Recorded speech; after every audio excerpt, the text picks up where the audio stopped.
This time of year, you may be pulling out craft supplies to make Valentines, or making sure you pick up red and pink candies, bouquets of roses, and chocolate-dipped strawberries. But roses and strawberries do not just belong together aesthetically or romantically, they are indeed part of the same plant family. Today, we're uncovering the true evolutionary history that links the elegant rose to the humble strawberry, a story rooted in deep time, shared anatomy, and the surprising science of the rose family. Have you ever walked into a garden center in spring with a clear plan and somehow left with three hydrangeas, a Japanese maple, and absolutely no idea where any of it's going? Same. Today we're talking about setting garden goals for the season, but not vegetable garden hustle culture. We're focusing on perennial shrubs, trees, and overall landscape design, how to find inspiration, how to prioritize, and how to build off of what you did last year, and what to do when you're completely stuck. Because buying plants is easy. Designing a garden on purpose, that's skill. Hello and welcome to the Petal and Plot Pod, a seasonal plant stories and garden tips podcast. We're your hosts. I'm Anissa. And this is Eric.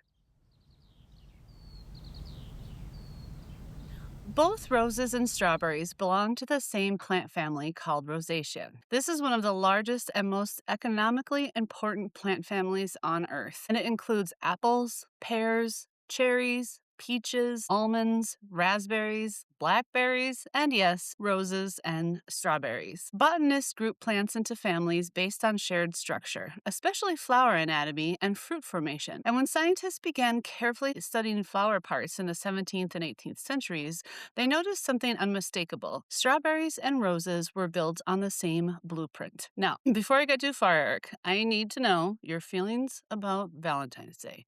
Do you love it? Or do you put it in the overhyped Hallmark consumerism camp?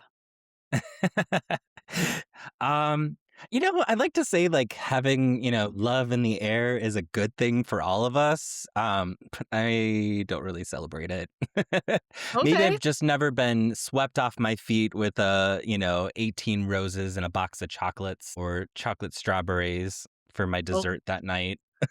well, we'll see if you know who is listening. Exactly. Yeah, not saying, but I'm just saying. Oh man. Yeah, what about you?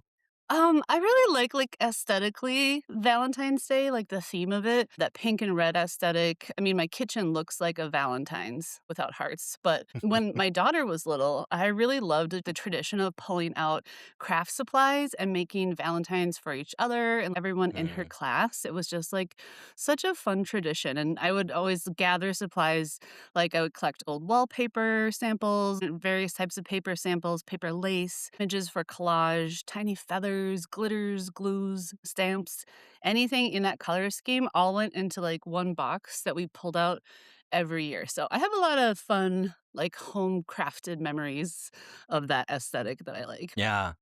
That's funny you talk about that because you just made me nostalgically think of when I was, in grade school. I thought like that was like a big day because you'd make these little cards, and I'm pretty sure like I needed to have Transformer Valentine's Day cards for all my classmates.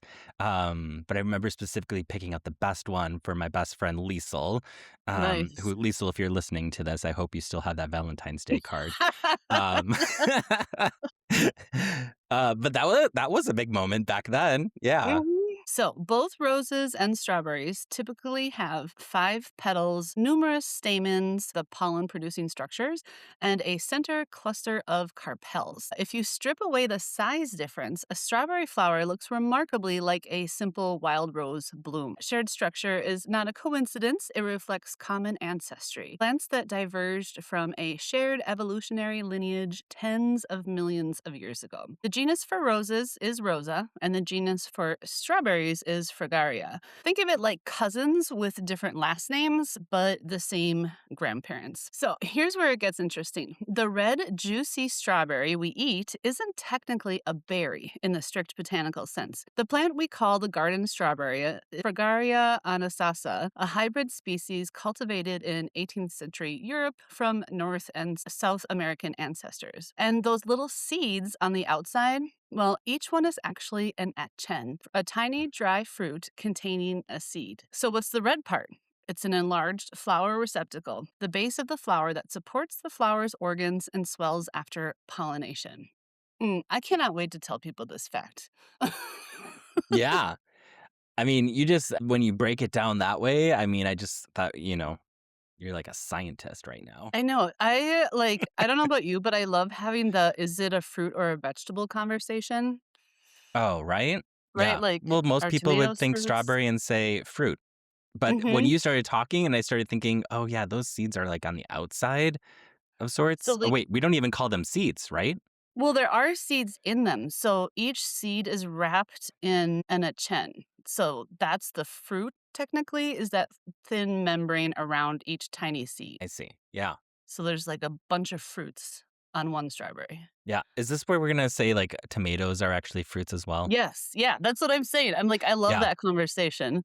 Uh, Right? Mind blown. we have a bunch of sweet fruit and we have a bunch of savory fruits, right? Like cucumbers, Yeah. peppers, tomato, anything with the seed inside. I suppose most of our vegetables are like savory, except for maybe like beets or sweet potatoes, which aren't even potatoes. Sweet potatoes belong to the morning glory family, but I Yeah. digress.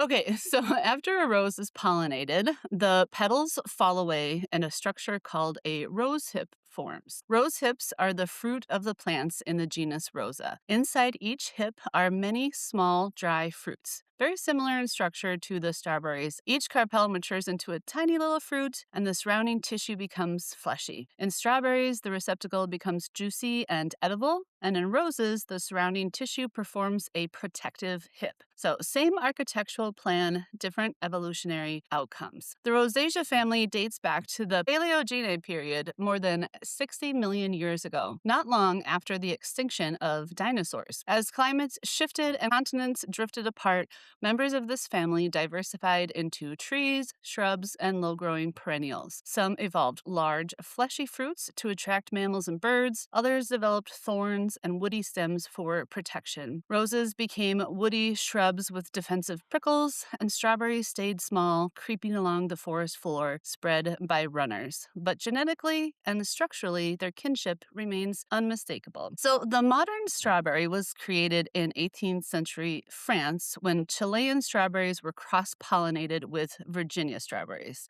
Modern ornamental roses are the result of centuries of hybridization involving species from Europe and Asia. Selective breeding extracted different traits. In roses, larger petals, stronger fragrance, repeat blooming, and in strawberries, bigger receptacles, sweeter flavor, brighter color.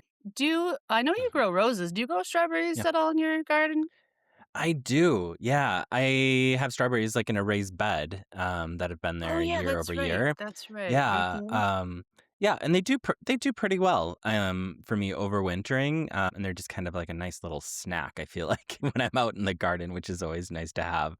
Mhm. Um, yeah, I was gonna say though, roses, granted the hip isn't really edible, but, like, the petals you can eat, correct? Mhm, the petals are edible. The hips are, edible too if you steep them as a tea, so you can make tea with rose hips. Ah, thank you, And it's Anissa. pretty Yeah. good for you too.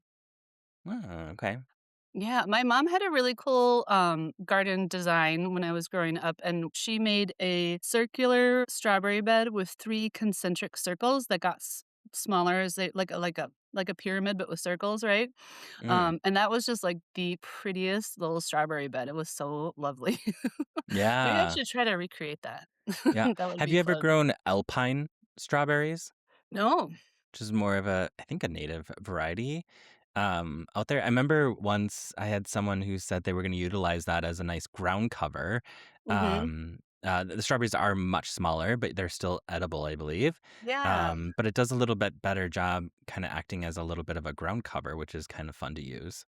Yeah, that is fun. I've often tried to find, like, forage for wild strawberries up north, and it's just Hmm. pretty hard because they're eaten almost immediately, right? But there was one time I was sitting next to the Temperance River up by the little series of waterfalls, and I just happened to look over, and in nothing but rock, there was this one strawberry plant that had one strawberry on it. And I just, like What? It was like the Holy yeah. Grail. I know, it was, like felt like such a sacred moment, and I picked it and I ate it, like, really slowly, and I was just like, "This Yeah. might be the only time in my life that this will happen to me." Write it in the diary. That's awesome. Yeah. Yeah, and it's interesting too that because roses and strawberries are so similar, they're affected by a Mm, lot of the same diseases and mm, pests. And plant interesting. breeders even study rose genetics to better understand fruit development across the entire family. Oh, interesting. So, how did strawberries and roses become associated with Valentine's Day?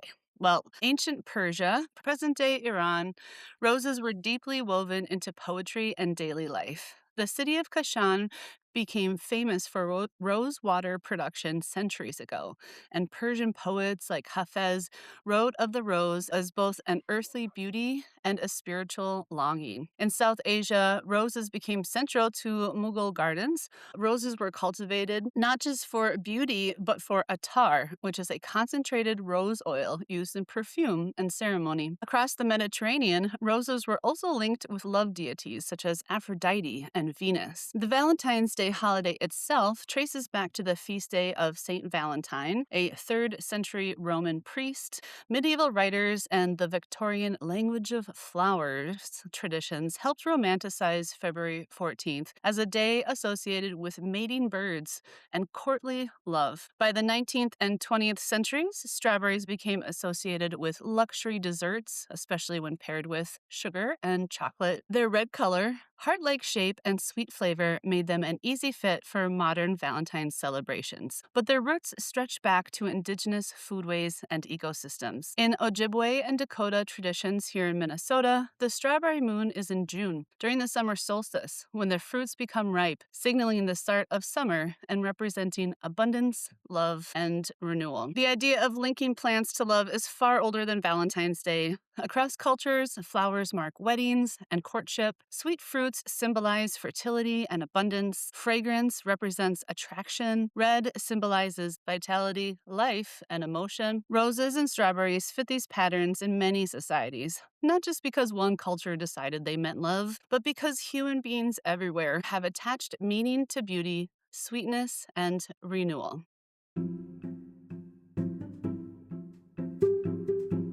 So, today we're talking about setting garden goals for the season. And so, first, we're going to talk a little bit about like why garden goals matter. I think sometimes setting goals sounds like overly formal for gardening, like we're turning something peaceful into like a productivity seminar. But when we're talking about perennial shrubs and especially trees, those are like really long-term decisions. Vegetables can be very seasonal. Shrubs are kind of commitment. And trees are like legacy planting. Like they're going to be there years beyond us, and we may not even see them to full maturity. So if you don't have a goal, what happens is you end up with what we've talked about as a random plant syndrome or polka dot planting, where it's not that the plants are wrong, it's just that they're maybe unrelated and there's maybe no through line. Anissa, do you think people underestimate how permanent shrubs and trees really are? Oh, 100%. I feel like this comes up a lot at the garden store too, that people Yeah. will want a plant for a certain area that eventually is going to be like 250 feet tall and won't work Yeah. in that area. And then I've Hmm. heard many people say, well, what does it matter? I'll be dead by then anyway. Like, okay, Yeah. true. That's what happens for those of us who live in the inner city in like old homes that have been here for For 100 sure. years. And you're like, who planted this here? It's like on the Uh-huh. house, you know? So, Exactly. I yes. know, I see that around all the time. And I think too the sort of like opposite framework that I think is fun to think about though is that when you plant a tree, you're giving a gift to a future generation too, Right. you know? Like Yeah. you're creating an ecosystem that you will never see. So it is kind of a generous gift, I guess in the right Yeah. spot. Yeah. Please make sure it's the right gift. Yeah.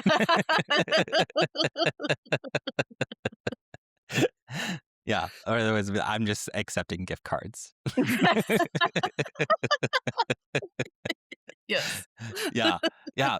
So, I mean, and because you can move a perennial, right? You can divide it, you can edit it. It's really easy, and you're not casually like relocating like a 12-foot viburnum, right? So, aside from like long-term planning for trees and other things, shrubs like, get large too, and there's a point where moving it is really difficult unless it was just planted maybe a year or two ago, right? Next part, I just want to talk a little bit about like finding inspiration as you think of like planning and your garden goals. So, inspiration is everywhere, right? But translation is like the real skill. So, I love visiting like botanic gardens. The arboretum is great. I love walking through neighborhoods and seeing what else is planted there for inspiration, garden tours, and even scrolling, yes, strategically online, I would say, right? But here's the shift. Instead of just saving, I think it's about starting to analyze them. So, what are you actually responding to when you save a photo or you like something? Is it the repetition? Is it, I like seeing the yellow flowers? Is it a strong structure with hedging that I respond to? Is it the color palette? Do I like the layers that are happening? Because, I mean, if you save like 400 photos but never break down why you like them, it's like not inspiration. It's like plant hoarding for Wi Fi. So, here's the other thing. You have to filter inspiration through your actual conditions, right? Because you can save a lot of things that you think look amazing. You would love them in your backyard. But the reality is your light, your soil, your growing zone, or even the maintenance that you're willing to do may impact whether that's a feasible thing or not. And so you can love an English cottage garden, but if you live in full sun with dry soil and don't want to deadhead 400 plants, you need to adjust. So, Anissa, when you see a garden you love, what hits you first? Like, is it like the structure, the color, the mood? Like if it's a really well-designed garden, the composition strikes me first. Like if I'm walking around just to peruse neighborhood gardens Yeah, and someone just has a really strong composition, like every plant was strategically yeah. planned, it's just like it's a work of art. It's definitely a work of art. Yeah, exactly. I feel like for me, I feel like the mood hits me, like identifying the feeling is huge. So, like, do you want like calm, drama, wild but intentional, clean and structured? And I think that has always like driven me, but it also should become your compass, what helps guide you in your decision making as well. Yeah, I was even thinking too when you're talking about size is that I think a Mm, lot of times when people find a plant that they like, the version of the plant that they see, whether it's in a garden center or it's in a photograph in a catalog, might be a younger version of that shrub. People will really be attached to this specific shrub that they want, but it's going to outgrow the space that they have for it. And yeah, so I get asked a lot, like, well, can I just prune it to keep it under 4 feet? And eventually, of course, the yeah, shrub is not going to thrive or look good if you do that. So, really, just thinking about like, make sure you're checking the maximum size it's going to be and have that be why you're placing it where you're placing it, not just how it looks yeah. like the day you see it. Yeah, absolutely. Yeah, it's almost like you need to have a picture of like what you're wanting to achieve, and then you also need to have a picture of what would that look like if it were they were all young plants, like new Hmm. trees, new shrubs just starting out, and the reality of how much space actually is between things, because it's going to get 6, 8 feet wide or even larger, produce canopies that then shade, and you have a shade garden now instead of a sun garden. And so I Hmm. feel like people need to picture like what will it look like now, and I need to be okay with the space. Fill it with annuals or other things that are just like short term, right? So let's talk a little bit about timing. um do you do it all at once? So this is where like people sometimes can burn out. So they look at the entire property and think, this is the year I'm redoing everything. No. Landscapes are really phased, right? So if you're doing it yourself, you try to do it. If you try to do it all at once, I mean, your bank account and your lower back may both object. But I like to think of things kind of sometimes in 3 year layers. Like year one is about structure, trees, anchor shrubs, major layout decisions of like where that flower bed is going or that tree will be placed. And then year two is kind of like fill and layer. So maybe adding some perennials, texture, grass movement. And then year three, I like to think of it as a little more of a refinement. So really by year two, you can probably have a pretty good garden if you're lucky. But usually you need like another year that you start to see things grow and what works. That I think really helps in planning because trees and shrubs are really the bones and perennials are kind of like the styling, right? Or adding the other pops of color. And you always work from kind of largest elements down. Always consider mature size, like we were just talking about. Leave space even when it feels wrong. Anissa, have you ever planted something knowing full well it would outgrow the space? I know we were just talking about this, but I'm curious, like, have you actually done that? Well, I did a lot of reckless planting, when I first got my house because I would just Yeah. almost exclusively pick up plants for free off of, like, Craigslist. Like, I would Yes. just drive out to people's houses and dig up stuff they didn't want and just put it in the ground. And I definitely did some things I regretted, some of them because they spread farther than I wanted, and other things that I didn't realize when I put them in would never leave. Like Hmm. horseradish is a great plant. I love it. It works really well in some challenging areas, super pretty. But once you put that in the ground, it's never going away. Like it's there for Yeah. life. Yes. Yeah, I know I've planted some things too. I would say also early on, I think as a plantsman, you love to just grow plants. And sometimes I found myself just growing things because I just was curious how they grew. I've also grown things that I told myself, I'm okay if this sits here for like 3 or 5 years. It's worth it to me when I'm paying for it today to enjoy that plant for this amount of time. And then I'm okay if I take it out. And obviously keeping in Mhm. mind that I'm not throwing in a large tree or something that's gonna be difficult to remove.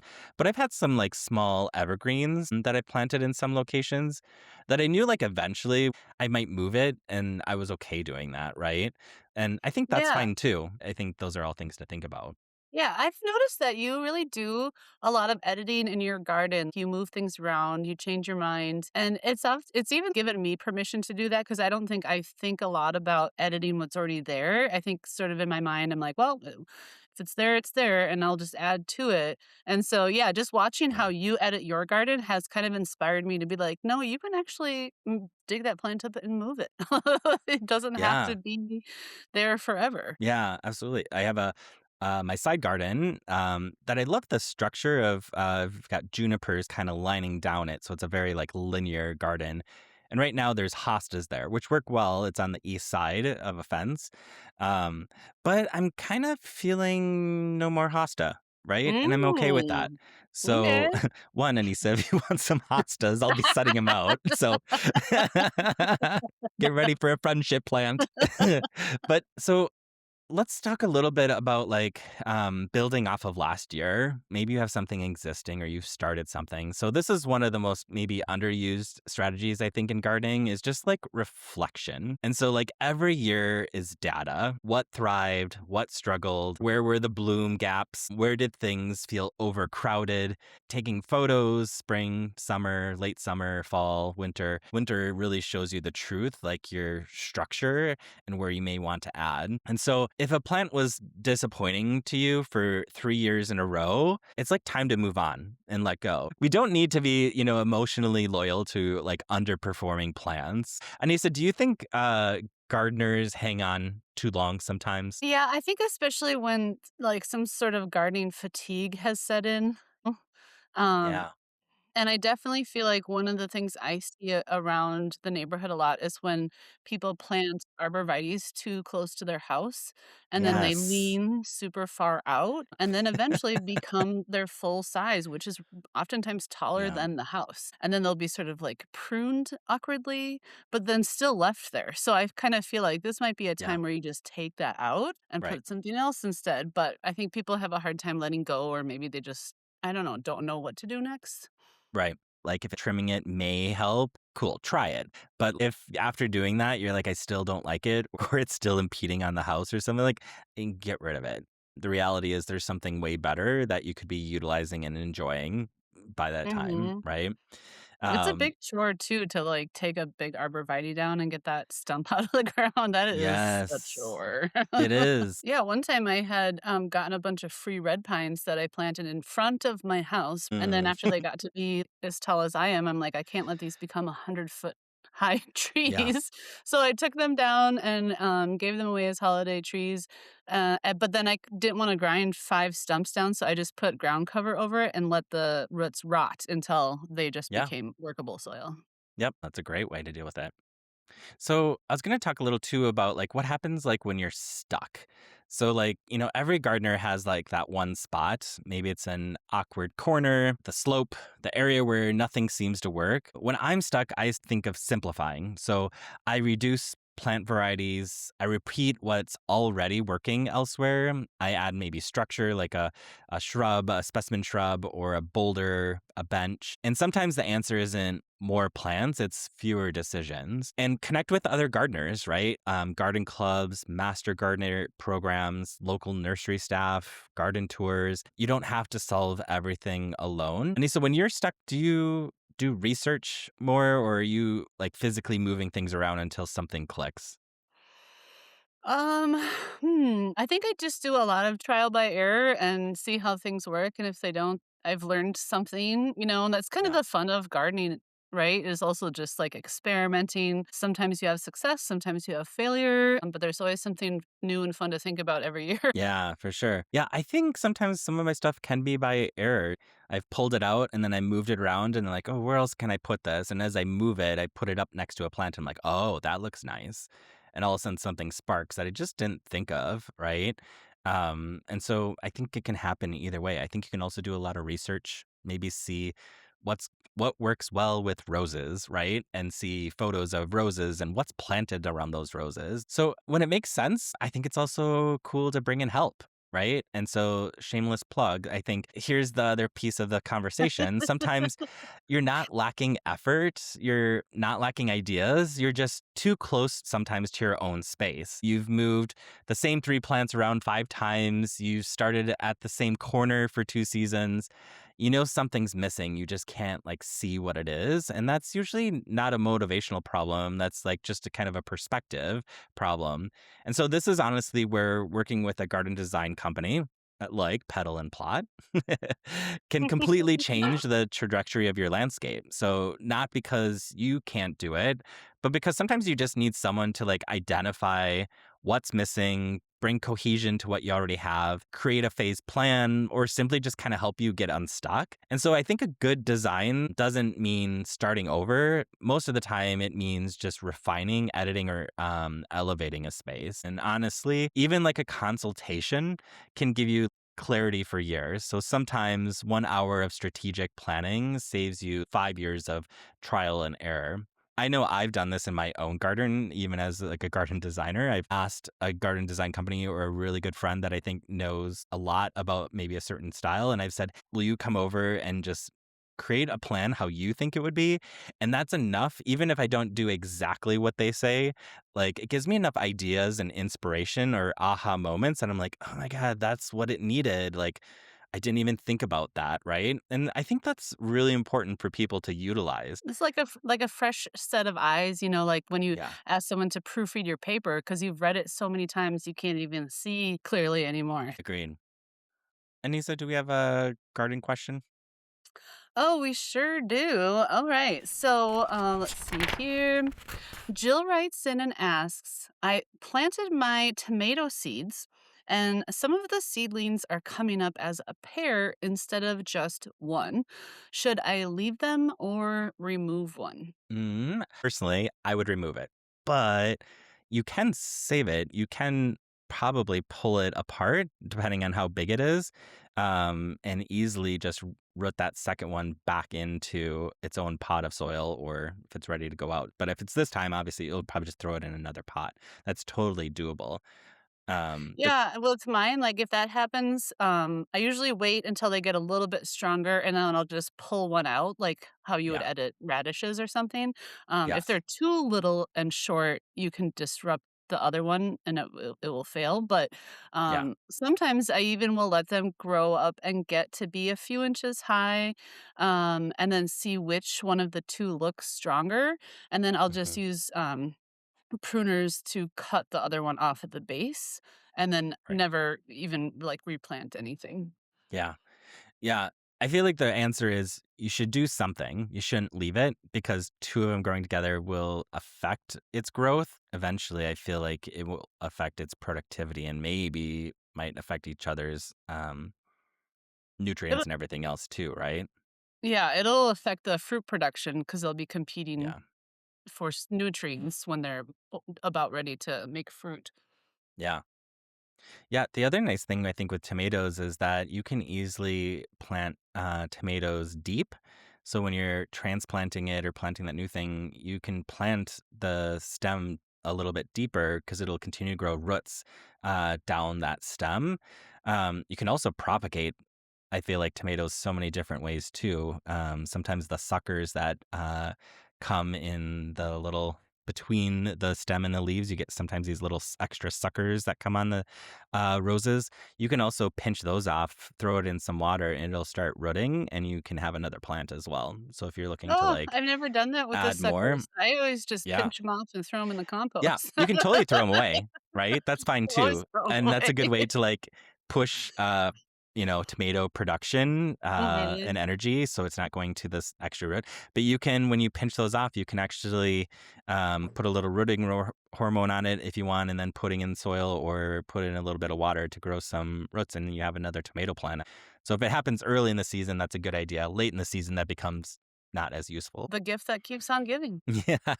And who doesn't love more plants, right? So you don't have to do everything this year. You just have to do the right things. Start with structure, be intentional with your inspiration, and phase your projects. And maybe measure before you buy the shrub. And if you're feeling stuck or you want to make sure the work you're doing this season actually builds towards something cohesive, reach out to us at Pedal and Plot. You don't have to do the heavy lifting alone. Sometimes the smartest garden goal you can set is asking for the right help. If you're listening, I'd love to know what's your one hero project this season? The one thing you're committing to improving. Share it, tag us. Let's build better gardens on purpose. And remember, just because it fits in your car doesn't mean it fits in your landscape. We'll see you in the garden.